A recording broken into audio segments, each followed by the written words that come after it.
vérification technique annuelle consiste à checker les véhicules dans son entier, à checker le véhicule en entier en vue des vérifications techniques préliminaires les après-midi pour gagner du temps au niveau de tout le timing vérification technique. Oui, alors ces vérifications se font à l'initiative de qui? Là aujourd'hui, et depuis le début de l'année 2016, sous couvert de l'Agora TT, avec moi-même et 2 voire 3 collègues qui sont présents ici. Oui, c'est une initiative récente ou elle dure depuis plusieurs années? Ah non, les vérifications techniques à l'année existent depuis 2012. Oui, depuis 2012 ça existe. D'accord. Et comment a été accueilli comme ça par les concurrents, par les propriétaires de véhicules? À partir du moment où on va essayer de réussir cette année à accélérer le passage au vérif, ça sera bien perçu. Au tout début, ça fonctionnait très bien et on a eu une perte de vitesse là-dessus. Donc on a essayé de mettre en œuvre avec les organisateurs des épreuves, des moyens pour faire passer ces gens plus vite, éviter les blocages, éviter tout ce qui déplaît, quoi. On va essayer. Aujourd'hui en matière de sécurité, on ne refera jamais machine arrière, ça c'est sûr, c'est clair. On considère, nous, actuellement, qu'on a ce qui se fait de mieux, je pense, en matière de sécurité. Maintenant, à nous d'y tenir. Et on fait tout pour. Je sais que c'est des contraintes pour les concurrents au niveau budget, les casques, les combinaisons, les hantes, c'est les choses qui périment, les équipements qui périment. Mais on n'a pas le choix. On dépend de la FIA. La FFSA dépend de la FIA et on est obligé de respecter ces règles. C'est édité, c'est édité. Personne ne peut prendre d'autres décisions. D'accord. Est-ce que le tout-terrain a une place particulière au niveau de la réglementation dans le sport auto en général? Alors, faut savoir. Bon, personnellement, je pense que les épreuves sur terre sont pas trop. C'est pas les épreuves phares pour la fédération. Enfin, c'est mon avis, quoi.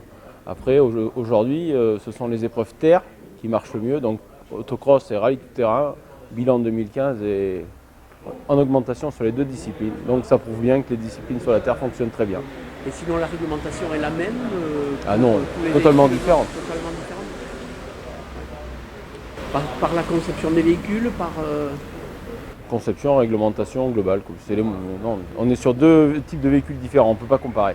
Alors, quelles sont les dernières évolutions que l'on a eues, peut-être les années précédentes, et puis peut-être les évolutions envisagées dans l'avenir?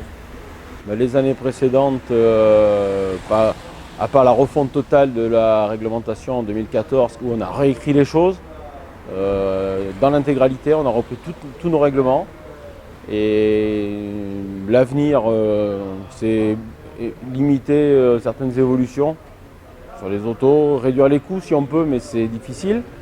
Après non, il n'y a pas d'évolution. Réduire l'évolution des autos, qu'est-ce que vous entendez par là? Enfin, quand je dis réduire l'évolution cadrer les débordements, quoi. C'est surtout ça, quoi. Voilà, c'est pas éviter l'évolution, quoi. C'est pas stop à la technique, comme on dirait. Non, c'est pas ça. C'est cadrer tout ça au mieux, quoi, au plus juste. On a des voitures qui vont de plus en plus vite, peut-être, aujourd'hui. Ah, ça, c'est sûr. Ouais. Faut les ralentir un peu? On va voir. Pas forcément. Pas forcément, on va voir, mais bon, ça...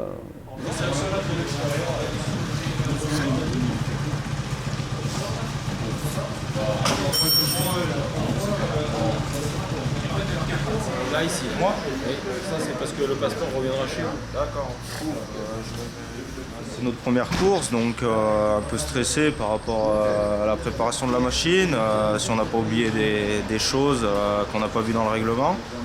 Mais bon, rien de grave, 2-3 bricoles, mais rien de méchant à corriger pour la prochaine fois. Voilà, on a passé beaucoup de temps sur la machine pour la préparer au niveau sécurité. Et, on est content d'être là, même si ça va être un peu gras. Tout le moteur, suspension, c'est tout d'origine. On n'a rien touché d'autre. Tout ce qui est élément de sécurité a été rajouté, mais sinon tout le reste est strictement d'origine. C'est une bonne machine. C'est neuf, donc on est bien content d'être là.